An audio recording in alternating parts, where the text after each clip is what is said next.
জিবরাইল জীবনে যার কাছে এসেছে তাকেই মানুষ এলাকা থেকে বের করে দিয়েছে। তুমি যে বলছো যে আমার আত্মীয় স্বজন, আমার চাচি, আমার চাচা, আমার গ্রামবাসী আমাকে জীবন দিয়ে ভালোবাসে আর তারা আমাকে বের করে দিবে, এটা কথা হলো?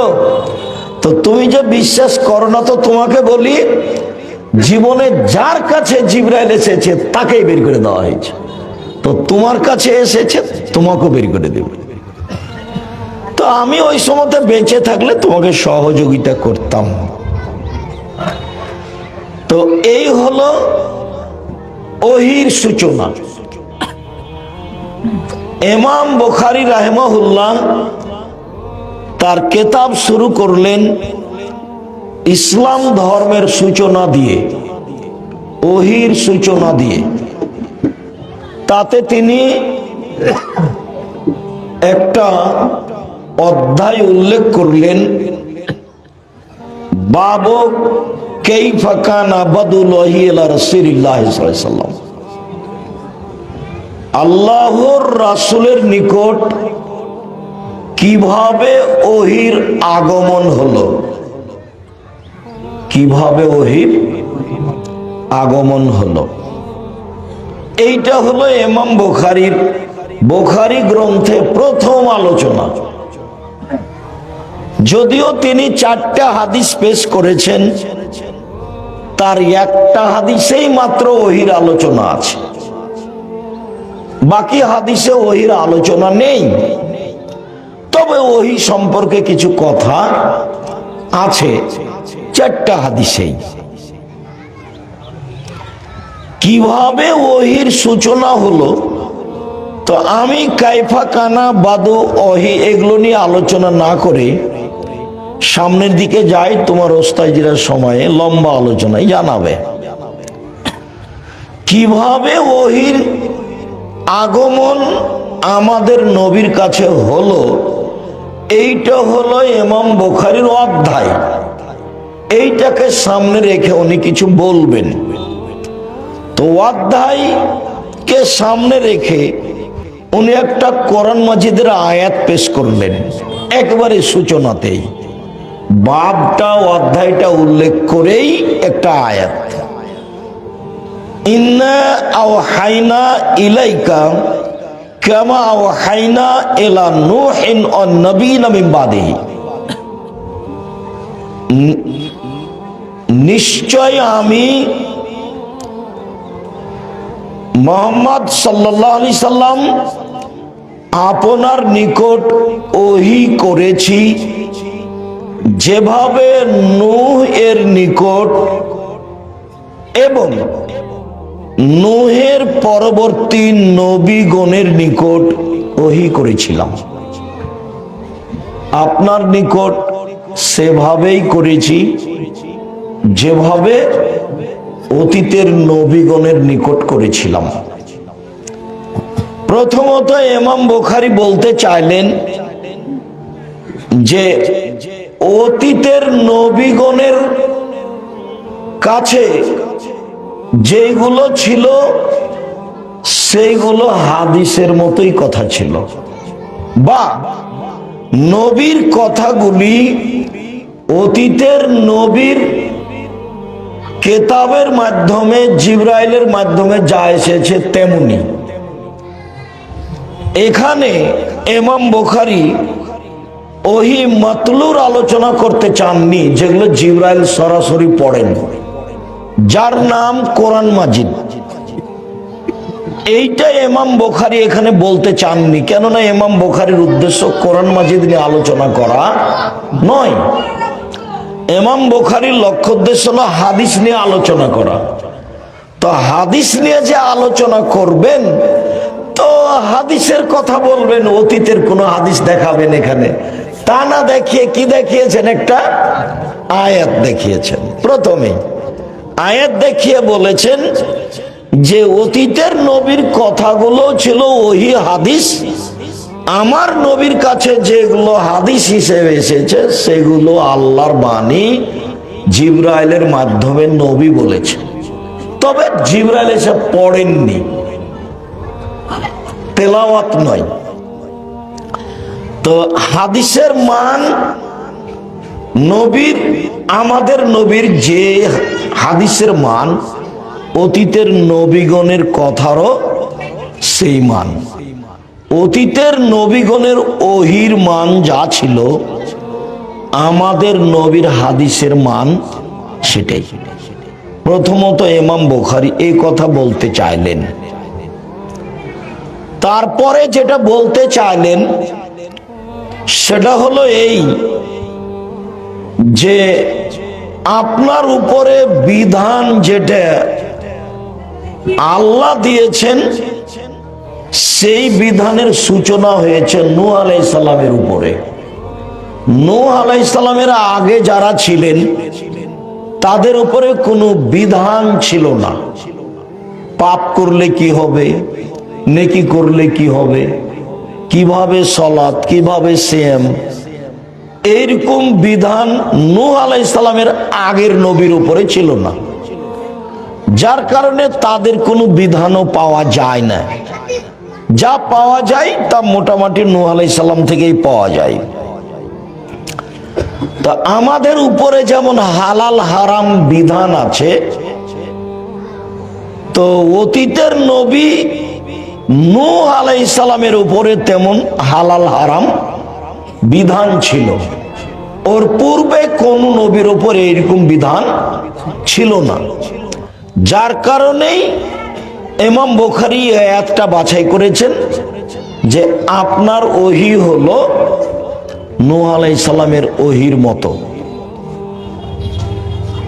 আয়াতটা পেশ করে আল্লাহর কথা বললেন যে আল্লাহ আমাদের নবীকে বললেন আপনার কাছে ওহী করেছি যেমন ওহী করেছিলাম নূহের নিকটে এবং তার পরবর্তী নবীগণের নিকটে। এরপরে আমরা এই আলোচনা ছেড়ে দিই। আমাদের সংক্ষিপ্ত 3টা আলোচনা আছে। তার প্রথম আলোচনা এইটা যে ইমাম বুখারী রাহিমাহুল্লাহ তার কিতাব আরম্ভ করেছেন ওহী দিয়ে। ধর্ম কিভাবে চালু হলো তার সূচনা দিয়ে। তারপরে একটা হাদিস চয়ন করেছেন ইমাম বুখারী। সেই হাদিসটার ব্যাপারে উনি বলছেন হাদ্দাসানা, আমাদেরকে হাদিস শুনিয়েছেন আল হুমায়দি ও আব্দুল্লাহ ইবনে জুবায়ের। আর হুমায়দি বলেন আমাদের সামনে হাদিস পেশ করেছেন সুফিয়ান ইবনে ওয়াইনা। সুফিয়ান সাওরি নয়নি, সুফিয়ান ইবনে ওয়াইনা। সুফিয়ান ইবনে ওয়াইনারই ছাত্র হুমায়দি, 20 বছরের হুমায়দি ছাত্র সুফিয়ান ইবনে ওয়াইনা। সুফিয়ান ইবনে ওয়াইনা বলেন আমাদের সামনে হাদিস পেশ করেছেন ইয়াহইয়া ইবনে সাঈদ আল আনসারী। ইয়াহইয়া ইবনে সাঈদ আল আনসারী বলছেন আমাকে বলেছেন মুহাম্মদ ইবনে ইব্রাহিম আত-তাইমি, শুধু আমাকে বলেছেন। এই হলো গরীব, এই হলো হাদিস গরীব। আমাকে বলেছেন মুহাম্মদ ইবনে ইব্রাহিম আত-তাইমি। মুহাম্মদ ইবনে ইব্রাহিম আত-তাইমি বলেন যে তিনি নিজে আলকাম ইবনে ওয়াক্কাস থেকে শুনেছেন। এটাও গরীব।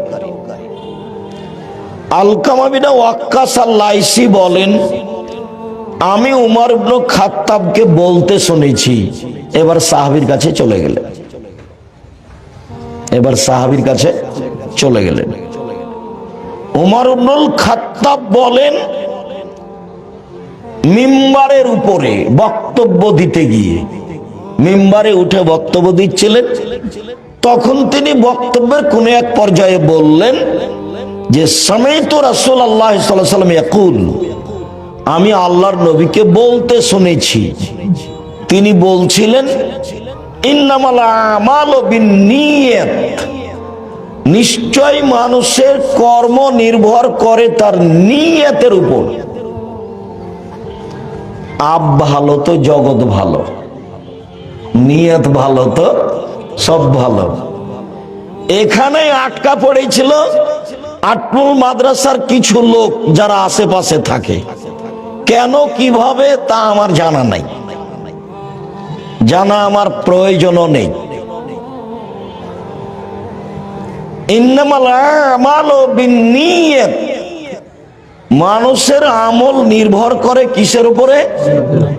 নিয়তের উপরে। নিয়ত ভালো তো সব ভালো, নিয়ত খারাপ তো সব খারাপ।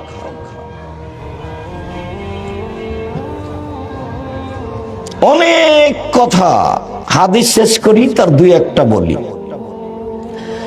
অইন্নামা লিকুল্লি ইমরিন মা নাওয়া, নিশ্চয় মানুষ সেটাই পায় যা নিয়ত করে, যার ইচ্ছা করে। নিয়ত শব্দটা মানুষ ভালোই বুঝে, রাখাল কিষান সবাই বুঝে। ওরাও বলে যে তোর নিয়তই খারাপ রে, তোর মাকসাদই খারাপ। দুটাই আরবি, কিন্তু মানুষে বুঝে যে তোর নিয়ত খুব ভালো, তোর ভাগ্য ভালো। পাইনামা লেকুলে ইমরিন মানাওয়া, মানুষ যেটা নিয়ত করে সেটা পায়। কথা শেষ হয়ে গেছিল, তারপরে আবারও বলছেন মূলত ব্যাখ্যা, ফামান কানাত হিজরাত হইলা দুনিয়াই শিবহা, কেউ যদি বাড়ি ত্যাগ করে টাকা ইনকাম করব মনে করে, তো সে পাবে, কম পাইকার বেশি পায়। আও এলা এমরাতি নেনকে হওয়া, কেউ যদি বাড়ি ত্যাগ করে কোনো মেয়েকে বিবাহ করব বলে, তো সেটা সে পাবে। তাহলে একটা মেয়েকে বিবাহ করার কথাটা এই বাক্যে আসা কেমন হয়, মানে কেমন লাগে যেন। তো এই ঘটনা একটা এরই সাথে আছে।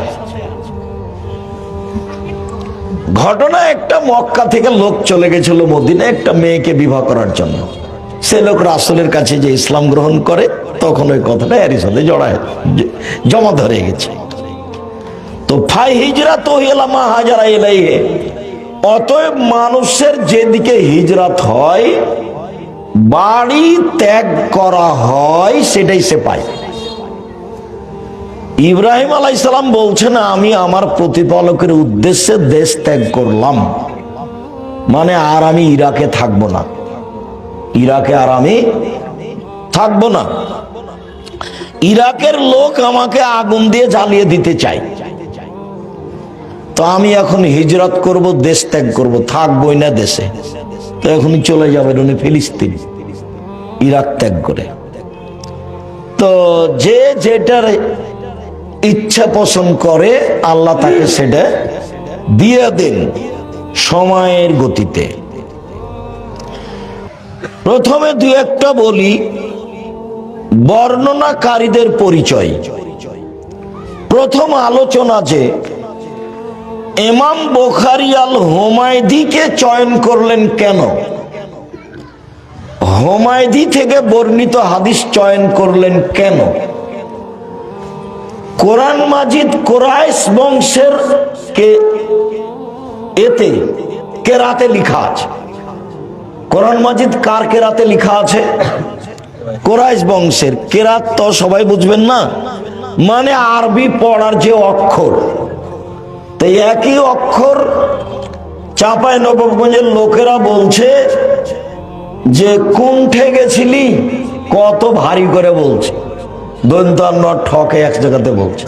আর বগুড়ার বলছে যে কুথে গেছিলি বা কৃষক গেছিলি, ওকে হালকা করে দিয়েছে, অক্ষরই নাই। ওরা অক্ষর বেশি করেছে আর এরা অক্ষর কমিয়ে দিয়েছে। তো ওটাও বাংলা ভাষা, এটাও বাংলা ভাষা। তো এরকম ভাবে সৌদি আরবের বহু বংশ ছিল যারা অনেক সময় উচ্চারণে একজন সিন উচ্চারণ করলে আর একজন ওই জায়গাতে সিন না করে সদ করেছে। একজন কেউ হামজা উচ্চারণ করেছে, তো ওই জায়গাতে আর একজন আর এক বংশ কি করেছে? আইন উচ্চারণ করেছে। তো এইভাবে 7টা ভাষা হয়ে গেছে কোরআন মাজিদ যেভাবে অবতীর্ণ হয়েছে তাতে। তো যখন উসমান রাদিয়াল্লাহু তাআলা আনহু কোরআন মাজিদ একটা রাখলেন, সব জ্বালিয়ে দিলেন, তখন কোনটা লেখা হয়েছিল, বহাল রাখা হয়েছিল কোনটা? কোরাইশেরটা। কেন? মুহাম্মদ সাল্লাল্লাহু আলাইহি ওয়াসাল্লাম হচ্ছেন কোরাইশের, অতএব এই বংশের কেরাতটাই কি করা হোক, বহাল রাখা হোক। ওরা যেখানে হামজা পড়েছে হামজা থাকবে, কেউ যদি আইন পড়ে থাকে তো হবে না। ওরা যেখানে সিন পড়েছে সিন থাকবে, কেউ যদি সদ পড়ে থাকে তো সেটা হবে না। ওরা যদি জয় পড়েছে তো সেটা জয়ই থাকবে, অন্যরা সেখানে কেউ ত পড়েছে তো ওটা নিবে না। এখন কোরআন মাজিদ যেটা আছে সেটা কাদের আছে? কোরাইশদের। বাকিগুলো জ্বালিয়ে দেওয়া হয়েছে আগুন দিয়ে।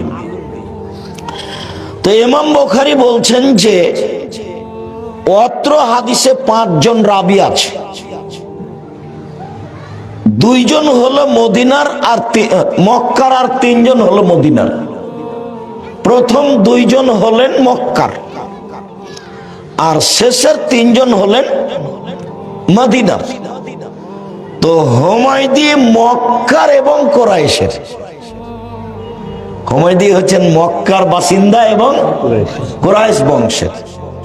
তো সব সময় ইমাম বুখারীর খালি লক্ষ্যটা থাকে চূড়ান্ত সঠিকটা গ্রহণ করা, চূড়ান্ত সঠিক যেটা, সূত্র যেখানে হোক না কেন চূড়ান্ত সঠিক যেটা। একটা কথা তোমাদের মনে রাখি, কোন হাদিস বুখারীতে 36 থেকে 40 বার এসেছে, তো যতবার এসেছে ততবার শব্দ পরিবর্তন আছে। এটা হলো ইমাম বুখারীর ব্যতিক্রম দক্ষতা, মানে একই শব্দ দিয়ে তিনি বারবার আনেননি। আর এই ইন্নামাল আমালু বিন্নিয়াত এই হাদিসটা 6 বার এসেছে। এই হাদিসটা বুখারীতে 6 বার এসেছে। তবে এর চেয়ে বেশি শব্দে এসেছে অন্য কোন জায়গায়, এখানে কিছু শব্দ বিলুপ্ত আছে।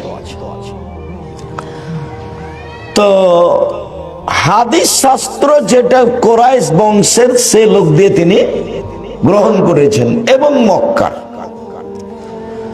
তারপরে হুমায়দি আব্দুল্লাহ ইবনে জুবায়ের সবার পরিচিত মানুষ। 75টি হাদিস ইমাম বুখারী গ্রহণ করেছেন হুমায়দি থেকে। তারপরে হলেন সুফিয়ান ইবনে ওয়াইনা, একজন আছেন সুফিয়ান সৌরি, আর একজন আছেন সুফিয়ান ইবনে ওয়াইনা। দুইজনই খুব বড় বড় বিদ্বান। তবে সুফিয়ান সৌরি কিছু মাযহাব অবলম্বন করেন, যেটা তিরমিজিতে বিস্তারিত সময়ে সময়ে পাওয়া যাবে। তিরমিজি বড় শাইখ দিয়ে পড়াতে হয়। তিরমিজির লেখক ব্যতিক্রম মুহাদ্দিস পৃথিবীর, সারা দুনিয়া ওর মধ্যে ঢুকে রেখেছে। তো সুফিয়ান সৌরিরই ছাত্র হচ্ছেন হুমায়দি, যিনি 1 নম্বরে আছেন। এনারা দুইজনই মক্কার মানুষ। তারপরে হলেন ইয়াহইয়া ইবনে সাঈদ আল আনসারী। ইয়াহইয়া ইবনে সাঈদ আল আনসারী মদিনার মানুষ। তার বিদ্যা বুদ্ধিতে কোনো প্রকার সন্দেহ বা কারো আপত্তি নেই। আপত্তি নেই কথাতে একটা চট করে কথা মনে পড়লো, বলে রাখি তোমাদের।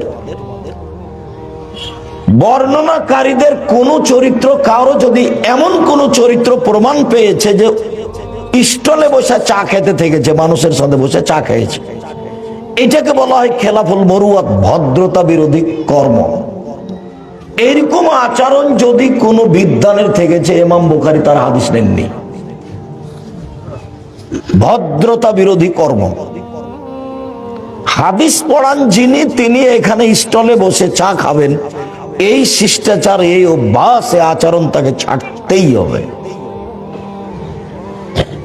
জামিয়া সালাফিয়ার ভিতরে চায়ের স্টল আছে, সবকিছু আছে। আমাকে ওই পাশ দিয়ে গেলে বসতে বলে, দেখো ফাঁকি দিয়ে চা বিক্রি করিও না, এটা বলতে এসেছি। কেউ অভিযোগ করলে এখানে থাকতে পাবা না। আমি তোমার চায়ের স্টলে বসে চা খাবো, এই জন্য আমি আসিনি। তাকে বলা হয় খেলাফুল মুরুয়াত, ভদ্রতা বিরোধী কর্ম। 5 জন বর্ণনাকারী আছে অত্র হাদিসে। কারো ব্যাপারে কোনো প্রকার ভুলে যাওয়া, কোনো দোষ ত্রুটি, ভদ্রতা বিরোধী আচরণ, মানুষের সাথে লেনদেনে মিথ্যা, গ্রামবাসী তার উপরে মিথ্যা আরোপ করেছে, কেউ খারাপ মন্তব্য করেছে, এরকম কোনো প্রমাণ নেই। তারপরে হলেন মোহাম্মদ ইবনে ইব্রাহিম আত-তাইমি আর আলকামা ইবনে ওয়াক্কাস, খুব বিচক্ষণ মানুষ, ফকিহ, কোরআন হাদিসের সারমর্ম কি তা খুব ভালো বুঝতেন। তো তিনি সাহাবী না তাবেঈ, এই নিয়ে বিদ্বানদের 2 মত আছে। আগের গুলো সবাই তাবেঈ, হুমায়দি থেকে শুরু করে 4 জন সবাই তাবেঈ। তাবেঈ মানে সাহাবীদের অনুসারী যিনি, আর সাহাবী মানে নবীকে নগদ দেখে অনুসারী যিনি। সাহাবী মানে নবীকে নগদ দেখে অনুসারী যিনি, আর তাবেঈ মানে সাহাবীকে দেখে থেকে অনুসারী যিনি, আর তাবেঈ মানে তাবেঈকে দেখে চলেছেন যিনি। তো অত্র হাদিসে 5 জন রাবি আছে বর্ণনাকারী, তার 4 জনই হলেন তাবেঈ, আর একজন তাবেঈ না সাহাবী তা নিয়ে মতভেদ আছে। আব্দুল্লাহ মিন্নাতুল বারিতে তাবেঈ নয়, এটাই চূড়ান্ত সিদ্ধান্ত দিয়েছে। খুব তথ্যবহুল আলোচনা মিন্নাতুল বারি, বুখারীর ব্যাখ্যা, একবারে ভিন্ন ধরনের তথ্যবহুল আলোচনা। আলবানী যে 4টা হাদিসকে জয়ীফ বলেছেন বুখারীর, এমন লিখা হয়েছে, পড়লে মনে হবে যে আলবানীর বড় ভুল হয়ে গেছে, এরকম মনে হবে।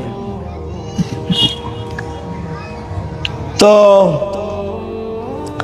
আলকামা ইবনে ওয়াক্কাস আল-লাইসি বিচক্ষণ রাবী, রাবীদের ব্যাপারে মোটামুটি কথা শেষ করলাম। তারপরে হলো ইন্নামাল আমালু বিন্নিয়াত। ইন্নামাল আমালু বিন্নিয়াত, এই হাদিসটি ইমাম বুখারী কেন নিয়ে আসলেন? আলোচনা তো ওহীর, তো এখানে তো ওহীর কোনো কথা নেই, যার কারণে একচাটিয়া বিদ্বানগণ বলতে চেয়েছেন যে ছাত্র শিক্ষক সবাই যেন নিয়তটা ঠিক করে নেয়। পড়তে পড়তে কয়দিন পরে একজন বলছে গার্মেন্টসের চাকরি নিবি, বেতন 30,000, তখন বলছে যে বুখারীর দাস থাক, গার্মেন্টসে যাই। তো বাপ মা মিলে সিদ্ধান্ত নিয়েছে যে চল রে, ছেলেটা 3টা তো পার হয়ে গেছে দুনিয়ার বদ, একটা ভালো আটমূল মাদ্রাসায় দি। তো আটমূল মাদ্রাসায় দিয়েছে।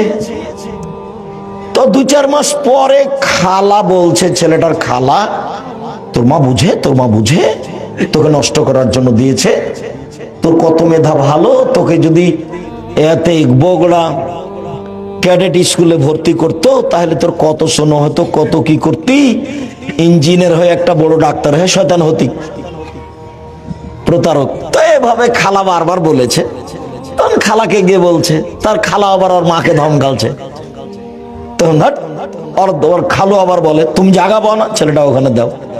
কয়দিন পরে তখন নিয়ত কি হয়ে গেছে, উল্টে গেছে, দিয়ে বলছে যা হয়েছে হয়েছে, ভুল তো করেছি, ছেলেটা বগুড়াতে ভর্তি করে দিয়াই রে। ইন্নামাল আমালু বিন্নিয়াত। ইমাম বুখারী কি আসলে ওহীর সাথে মিলানোর জন্য হাদিসটা নিয়ে এসেছেন, না ছাত্র শিক্ষকের অন্তরকে সংশোধন করার জন্য নিয়ে এসেছেন? বলছে যে 8 বলে এসেছি, এখন কয়েকদিন বুখারী পড়বো, আসলে কুষ্টিয়া বিশ্ববিদ্যালয়ে ভর্তি হবো, সেই জন্য তো কয়েকদিন কোথায় আর থাকবো, আটমূলে খাই থাকি ফিরি। তো জামিয়া সালাফিয়া গেল না কেন, হাজার হাজার ছাত্র। তো বলছে যে আর বলেন না, আব্দুর রহমান এমন শক্ত, বাপ রে বাপ, পা ধরে পড়ে নিয়ে গেছিলাম তো হয়নি। কই যে হবে না রে, অন্তর আর একটা আছে। কয়দিন পরে ও কোথায় যাবে? কুষ্টিয়া বিশ্ববিদ্যালয়ে ভর্তি পরীক্ষা দিতে যাবে। আসলে এমনি আছে ও এখানে। তো ইমাম বুখারী বলছে যে ছি ছি ছি ছি, ওহির আলোচনা শুরু করেছি, কিন্তু তুমি আগে কি করো? সংশোধন হও। ইন্নামাল আমালু বিন্নিয়াত। তুমি যে এখন ফাঁকি দিয়ে আছো, চাঁপাইনবাবগঞ্জের ভাষাতে ভোগা দিয়ে আছো, ফাঁকি দিয়ে যে তুমি আছো, তো তোমার অন্তরে একটা কালো দাগ পড়ে গেছে। অন্তরে তোমার একটা কালো দাগ পড়ে গেছে, এটা দিয়ে আর হবে না পড়া। যেখানেই যাও পথ ভালো আর হবে না, কেটে গেছে। ওটা নিয়তে কি হয়ে গেছে? ত্রুটি হয়ে গেছে, ফাঁকি দিয়ে দিন কাটাচ্ছ। তো অনেক বিদ্বানী আলোচনা অন্য আর এই হাদিসটাকে সামনে রেখেছে। তার মধ্যে মেশকাতও তাই। উনি ইমানের আলোচনা করবেন, দেখি তার উপরে একটা হাদিস লিখে রেখেছে, সেটা হলো ইন্নামাল আমালু বিন্নিয়াত। তো মেশকাতের লেখক ও ছাত্ররা বলছে, দেখো আমি হাদিসটা নিয়ে এসে নিজেকে সংশোধন করতে চেয়েছি, ভালো মানুষ করতে চেয়েছি। তোমরা যারা পড়ছো তারা একটু তোমরা কি করো? ভালো মানুষ হওয়ার চেষ্টা করো। নিয়তে ত্রুটি থাকলে সব যাবে। নিয়তে ত্রুটি থাকলে মিথ্যার আশ্রয় নেওয়া লাগবে, আর মিথ্যা যখন ঢোকে যাবে তখন আর সেটা ভালো থাকবে না। ইমাম বুখারী ওহী দিয়ে আলোচনা শুরু করেছেন আর তাওহীদ দিয়ে আলোচনা শেষ করেছেন। ওহী দিয়ে আলোচনা শুরু করেছেন আর তাওহীদ দিয়ে আলোচনা শেষ করেছেন। কেন এভাবে করলেন? ওহী দিয়ে আলোচনা শুরু করে বললেন, পৃথিবীর মানুষ জীবনটা কাটাও ওহী অনুযায়ী, আর শেষটা যেন তাওহীদ টিকে থাকে, লা ইলাহা ইল্লাল্লাহ। যদি লা ইলাহা ইল্লাল্লাহ না টিকে তো ওহী গেছে, ওহী গেছে।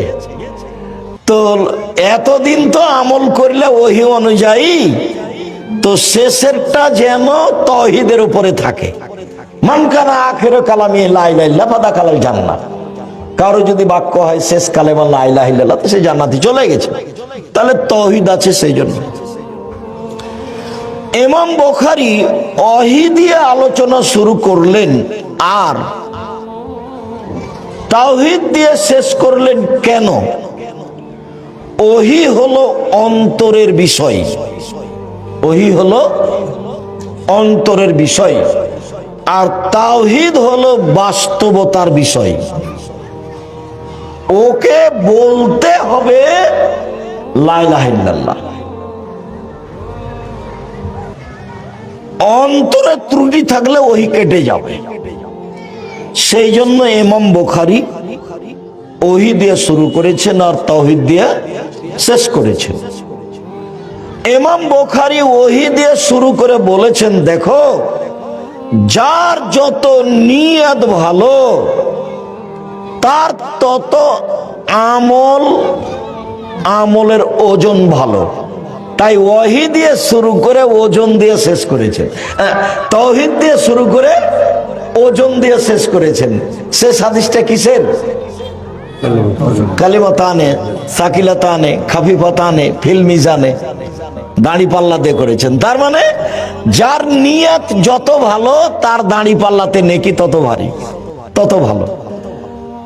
যার নিয়ত যত ফাঁকি দেওয়া তার ওই দাড়ি পাল্লার নেকি তত খালি, এমনিতে হালকা। তো আমি আরো দুইটা কথা আছে, সেই জন্য তোমাদের এখানে তোমাদেরকে সতর্ক করো। তো আমরা নিজেরা সতর্ক হওয়ার উদ্দেশ্যে যারা এখানকার শিক্ষক, যারা আমরা আছি দায়িত্বে, তাদের সতর্ক করার লক্ষ্যে বলি যে অবশ্যই নিয়ত সংশোধন করে কাজ করতে হবে। এইভাবে বলা হবে না যে আচ্ছা যাক এটা এখন হচ্ছে তো এটা করে নি, পরে আর একটা তো অন্য করবোই, সেটা তো আমি জানছি, পরে আর একটা করবো সেটা তো জানছি। তোমার অন্তরটা যেন খুব পরিষ্কার হয়, আসলে তুমি দুদিন থাকার জন্য এখানে আসনি, বুখারী পড়ার জন্য এখানে এসেছো, এইটা যেন হয়। এইটা ছাত্র শিক্ষক সবাকেই বলি। আর একটা কথা বলি, বুখারী পড়াও ভাগ্য, বুখারী পড়ানো ভাগ্য। বুখারী পড়াও ভাগ্য, বুখারী পড়ানো ভাগ্য। যদি পড়তে পড়তে 2 মাস 4 মাস 6 মাস পরে চলে যাও, তাহলে বুঝতে হবে ভাগ্য টলে গেছে। আসলে আমার ভাগ্যে এটা নেই, তাই এটা ঘটলো। বুখারী পড়াতে পড়াতে যদি বন্ধ হয়ে যায়, তাহলে বুঝতে হবে ভাগ্য টলে গেছে। আসলে আমার ভাগ্যে এটা নেই, আমি জোর করে ধরে রাখছিলাম। এরপরে যেটা জরুরি কথা, আমি আপাতত তোমরা বই খুলে থাকো, দার্স শেষ করে আমি কোরআন মাজিদ থেকে 2-1টা কথা বলছি। তার প্রথম কথা হলো এই যে আটমল সালাফিয়া মাদ্রাসা আল্লাহকে সন্তুষ্ট করার উদ্দেশ্যে চালু হয়েছে। আল্লাহর কাছে জোরালো দাবি যে এই সন্তুষ্টির মধ্যে অসন্তুষ্টি ঘটানোর জন্য কোনো মানুষ আল্লাহ এর কাছে নিয়ে না আসে। এটা আল্লাহর কাছে প্রথম দাবি। আমি দিনরাত জামিয়া সালাফিয়ার ব্যাপারে যখন কথা বলি, তখন বলি যে আমার দিয়ে যেন জামিয়া সালাফের ক্ষতি না হয়, এটা আমি চাই না। আমি জামিয়া সালাফে গড়তে এসে আমাকে দিয়ে জামিয়া সালাফের ক্ষতি হবে, এরকম কর্ম, এরকম কথা, এরকম আচরণ আমি চাই না। এরপরেও আমার অজান্তে যদি কোনো ত্রুটি ঘটে যায় আর আমি সেটা যদি জানতেই না পারি, তাহলে আমি জামিয়া সালাফের বেতন নি না। আমি তো ইচ্ছা করলে বেতন নিতাম। আমি জামা সালাফেতে যে প্রতিষ্ঠান আছে, ঘর বাড়ি আছে, সেটাতে আমি ভাড়া দিয়ে থাকি।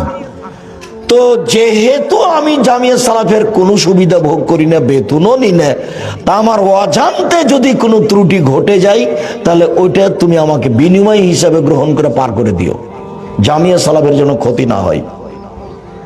আমি জানতে পারিনি সেজন্য তুমি ক্ষতি করে দিবে, এটা আমি চাইনি। আমি তোমাকে আর একটা বলে রাখছি, আমি জামিয়া সালাফের সুবিধা ভোগ করি না, এক সন্ধ্যা খেলে তার টাকা দিয়ে দিই। অতএব আমার ত্রুটি তোমার কাছে ধরা পড়েছে, আমি বুঝতে পারিনি, তা আমি যে কর্ম করেছি ওটাকে বিনিময় করে তুমি জামিয়া সালাফে বহাল রাখবা, আমার জন্য ক্ষতি না হয় আর জামিয়া সালাফের জন্য ক্ষতি না হয়। আর আমি যদি আমার ত্রুটি বুঝতে পারি জেনে শুনে সজ্ঞানে, তা আমি পরিবর্তন করবো ইনশাআল্লাহ। তার মানে আমি জামিয়া সালাফের সরিষা সম পরিমাণ ক্ষতি চাই না। আটমল সালাফিয়া মাদ্রাসায় যারা আসে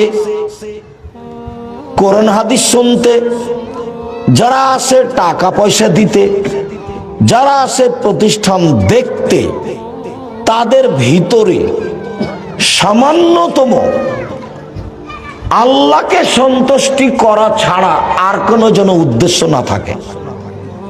আল্লাহুম্মা আমিন। থাকলে ও ক্ষতিগ্রস্ত হবে, তাকে ক্ষতিগ্রস্ত হতেই হবে। যারা আসবে কোরআন হাদিস শুনতে, আল্লাহকে সন্তুষ্ট করার জন্য আসবে, মাথাটাকে খালি রেখে, মাথাটাতে কোনো দল আছে, কোনো সংগঠন আছে, তারপরে কোনো ব্যক্তি আছে, তারপরে হুমায়ুনকে কালামকে যারা দায়িত্ব পালন করে তাদেরকে একটা কথা বলে ভটকে দিব, এরকম কোনো হিসাব নিয়ে যেন না আসে। তাতে সেও ক্ষতিগ্রস্ত হবে, প্রতিষ্ঠানের ক্ষতি হবে। পরে আরো 2টা কথা আছে, এই কথাটা প্রথমে বলছি। আসেন, আসতেই হবে। আটমলে এই মাদ্রাসা আটমল সহ এতদা অঞ্চলের যত লোকজন আছে সবাকেই দেখতে হবে, দেখতেই হবে। মাথায় শুধু কাকে সন্তুষ্ট করা থাকতে হবে? আল্লাহকে। আল্লাহকে সন্তুষ্ট করার জন্য আসতে হবে, বসতে হবে। ত্রুটি ভিতরে থাকে না যেন, পরবর্তীতে যারা আসবে তাদেরও যেন হয় না। এইটা দাবি প্রথমে কার কাছে করি? আল্লাহর কাছে। তারপরে মানুষ হিসেবে আমাদের কাছে, আপনার কাছে বলছি, একে আল্লাহর সন্তুষ্টির জন্যই তৈরি করা হয়েছে। তৈরি করো তো বহুদিন আগে একদিন সাদুরিয়া মাদ্রাসায় জালসায় এসেছিলাম। আব্দুর রহমান জুমার বাড়ি কাছ খাকা মৌলবীর ছেলে ওই মাদ্রাসা চালাচ্ছিল, কচ্ছপ খাওয়া আবু তাহের।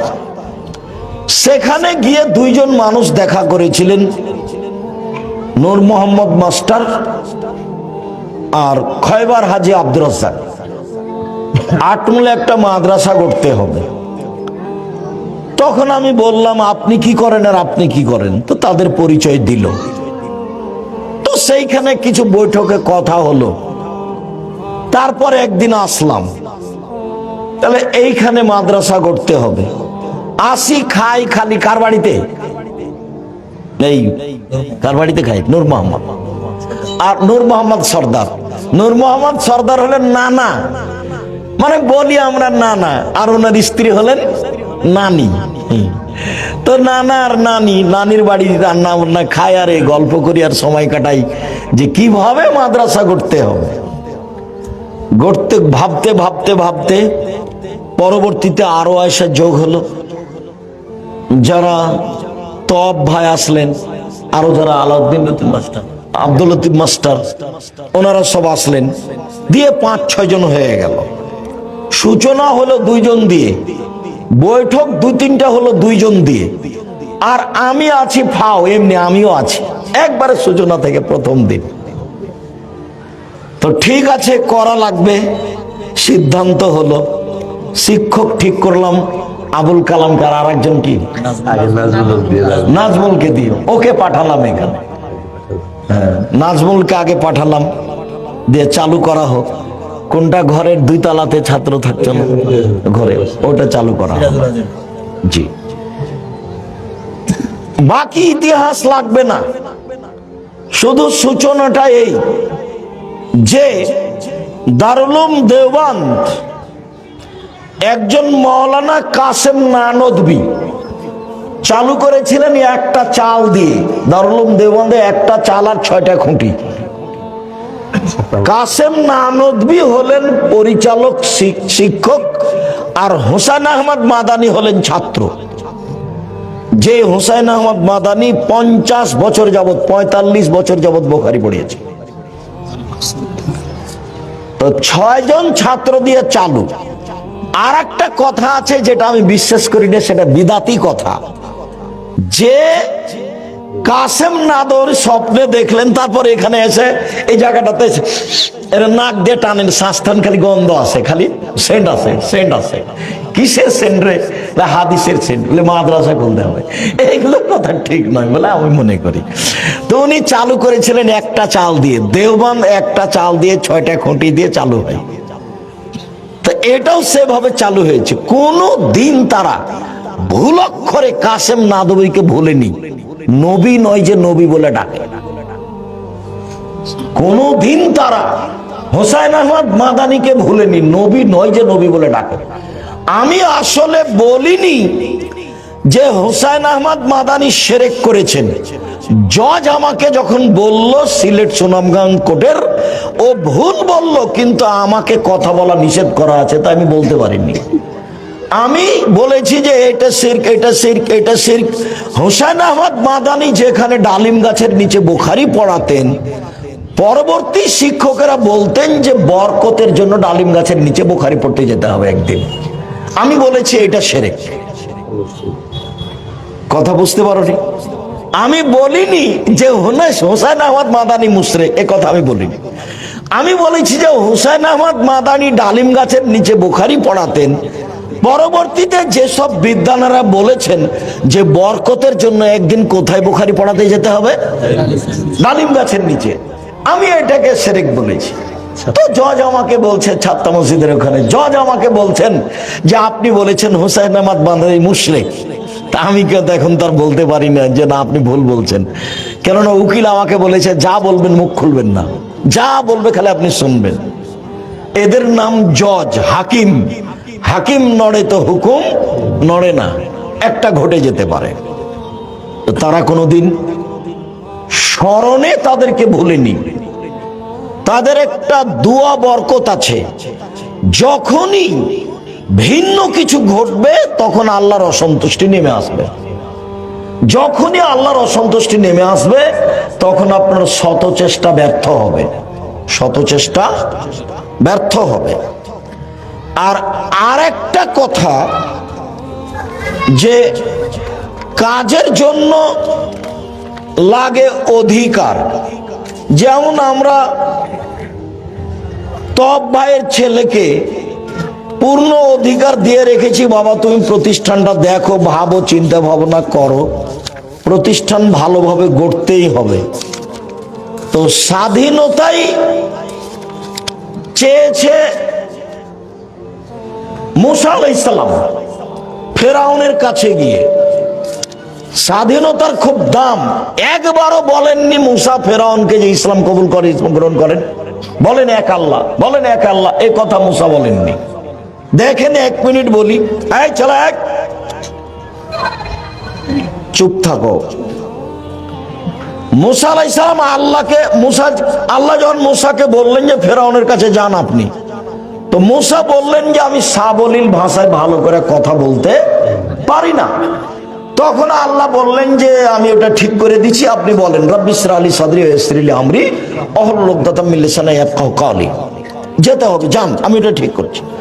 তখন মুসা আলাইহিস সালাম বলছেন, দেখেন ফেরাউনের পক্ষ থেকে আমার উপরে একটা হত্যার অভিযোগ আছে, আমি কিন্তু এক থাপ্পড় দিয়ে একটা মানুষ মেরে পালিয়ে এসেছি, ও কিন্তু আমাকে মারবে।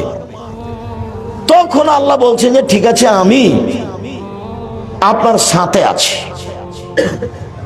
আমি আপনার সাথে আছি। তো মুসা আলাইহিস সালাম বলছেন না, আমি একাই যেতে পারবো না, আমার ভয় হচ্ছে। এরপরে কি হবে তাহলে? বলে আমার ভাইকে সাথে দেন। ঠিক আছে, দিলাম। সব কথা আল্লাহ মুসার মেনে নিলেন।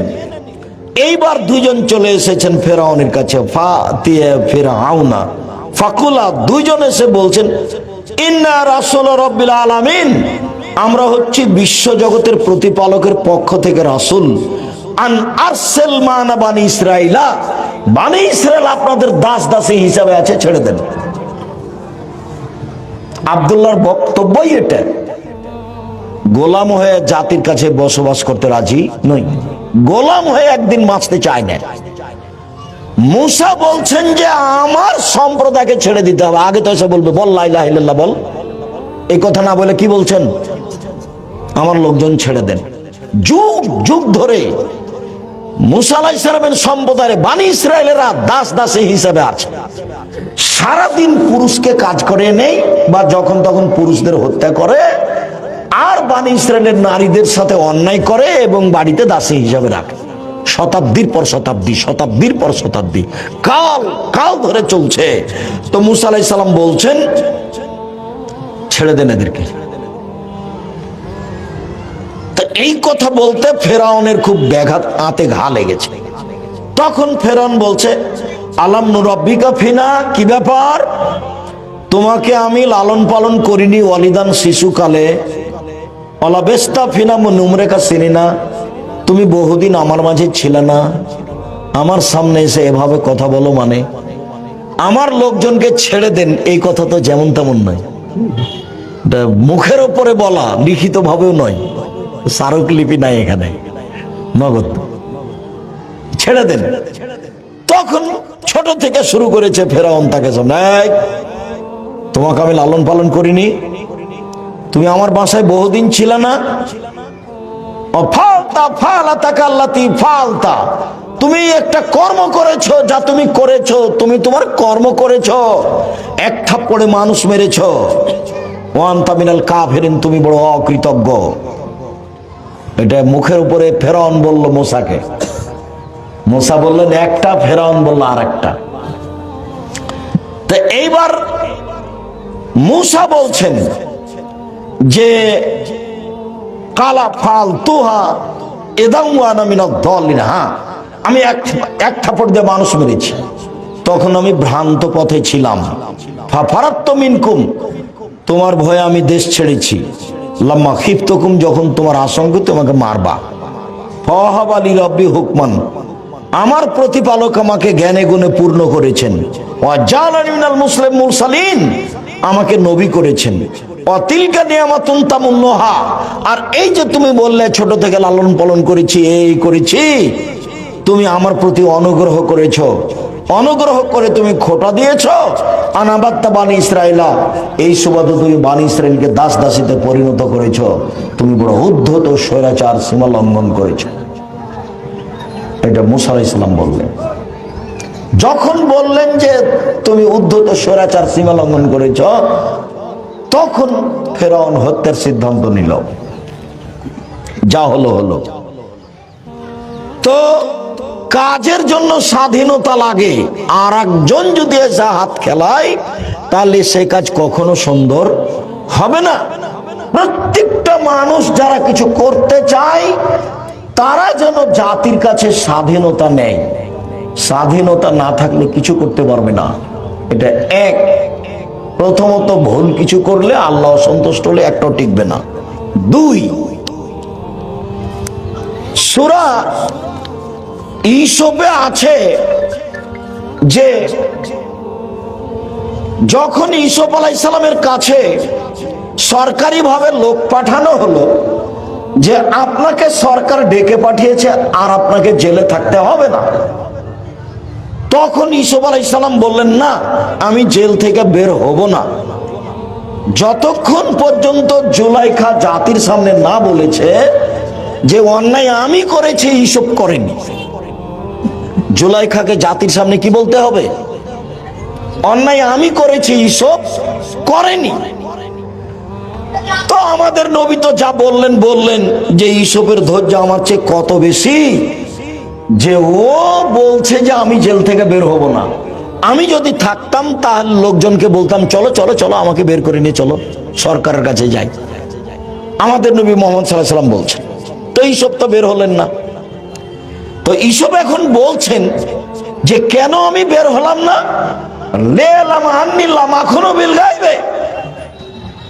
জুলাইখার স্বামীকে জানতে হবে আমি তার অজান্তে বিশ্বাসঘাতকতা করিনি। আমি জুলাইখার স্বামী আমাকে এখানে থাকতে দিয়েছে, খেতে দিয়েছে। জুলাইখার স্বামীকে না জানিয়ে আমি জুলাইখার সাথে জেনা করিনি, এইটা আমি তার স্বামীকে জানাতে চাই যে আমি বিশ্বাসঘাতক নই। ও তো আমাকে এখানে থাকতে দিয়েছে, বলছে এই জুলাইখা, এই যে ভালো ছেলে, সুন্দর, দেখছো না কত সুন্দর টকটকে ঝকঝকে রে, একে আমরা ভবিষ্যতে সন্তান হিসাবে গ্রহণ করব। একে ভালো থাকতে দাও, ভালো খেতে দাও। এখন ভালো খাচ্ছেন, ভালো থাকছেন, এই সুবাদে আমি তার স্ত্রী জুলাইখার সাথে অন্যায় করব, এটা আমি করিনি। আমি বিশ্বাসঘাতক নই। মর্মে আমি কল্যাণের আশায়, আটমল সালাফিয়া মাদ্রাসার ভিত্তি ছিল একবারে আল্লাহকে সন্তুষ্ট করার লক্ষ্যে, সামান্যতম কোনো স্বার্থ ছিল না। ভবিষ্যতেও যেন কোনো মানুষ স্বার্থ নিয়ে আটমল সালাফিয়া মাদ্রাসায় না আসে, আমি আমার পক্ষ থেকে জোরালোভাবে অনুরোধ জানাচ্ছি। আর উদ্বুদ্ধ করত বলছি যে আল্লাহর কাছে খালেস অন্তরে দোয়া করতে হবে যে আল্লাহ তুমি আটমল সালাফিয়া মাদ্রাসাকে কবুল করো, আমিন। আর ওদের হাতে রাখো, যাদের হাতে থাকলে এই প্রতিষ্ঠান নিখুঁত অবস্থায় আল্লাহর সন্তুষ্টিতে থাকবে। হঠাৎ করে আটমল সালাফিয়া মাদ্রাসা এখানে ধপ করে পড়ে যায়নি, এটা কিভাবে গড়ে উঠেছে সবাইকে মনে রাখতে হবে। আর আল্লাহ কোনো কাজ কারো ধপ করে দিয়ে দেন না, সময় দিয়ে দেন।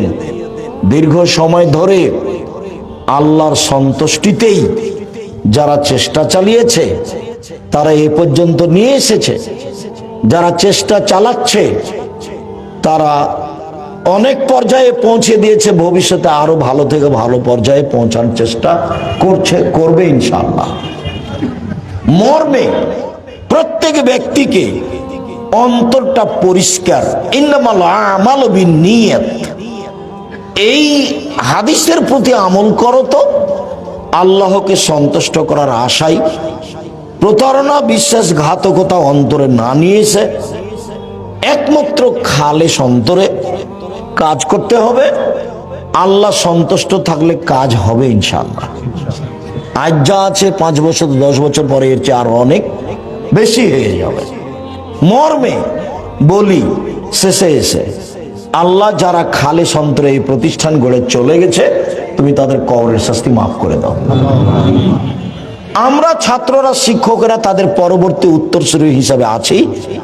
আমরা তাদের জন্য তোমার কাছে অন্তর খুলে মন খুলে কোনো প্রকার স্বার্থ ছাড়াই তোমাকে শিরক মুক্ত সর্বশক্তিমান মনে করে তোমার ক্ষমতার আশাধারী হয়ে বলছি, যারা খালেস অন্তরে আটপল সালাফিয়া মাদ্রাসা গড়েছে তুমি তাদের কবরের শাস্তি মাফ করে দাও।